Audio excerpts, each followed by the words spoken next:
Hello students, this is part 3 of exceptions to the law of demand, which is expectation of a price rise in future. So this is the third exception to the law of demand, which is expectation of a price rise in future. Buyers' expectations about price dominate their buying behavior. If price rises and the buyer expects further rise in price, then it causes the increase in the quantity bought at higher prices. This is especially true in case of shares. तो मैं आपको ये concept इसी example के through समझाता हूँ, shares के example के थ्रू। उसने क्या कहा?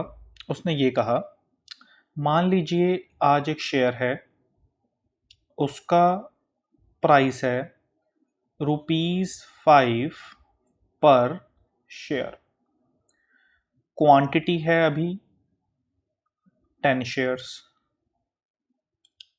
ओके, इस शेयर का प्राइस फ्यूचर में हो जाता है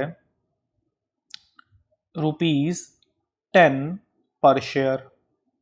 ठीक है, क्वांटिटी इसकी हो जाती है यहां पर let's suppose 25 shares. Now, according to the law of demand, when price is increased, the quantity demanded should be decreased. But यहां पर हम देख सकते हैं कि ये लॉ ऑफ डिमांड जो है ये वायलेट हो गया है। Price increases, quantity demanded also increases. Why is it so? Because the buyer is expecting further rise in price in future. Buyer ऐसा एक्सपेक्ट कर रहा है कि ये जो प्राइस है ये फ्यूचर में और ज्यादा इंक्रीज होगा। अगर आज ये ₹10 पर शेयर है तो फ्यूचर में कितना हो जाएगा? ₹15 पर शेयर। ये बायर को एक्सपेक्टेशन है, this is the expected price. मैं यहां पे मेंशन कर देता हूं, this is not the actual price, this is the expected price, expectations, expected price in future. So the buyer is expecting that the share price will further rise in future up to ₹15. इसीलिए उसने इस quantity को increase कर दिया from 10 shares to 25 shares, because आज उसके पास ये 25 shares हैं इस प्राइस पर।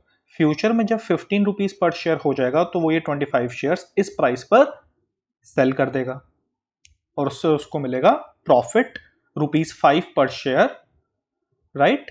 अगर उसने ₹10 पर शेयर पे इतने शेयर्स थे और ₹15 पर शेयर पे वो फ्यूचर में सेल कर रहा है तो उसका पर शेयर प्रॉफिट कितना रहा? ₹5।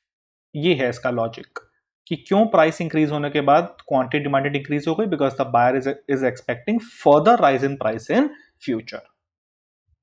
क्लियर? Thank you.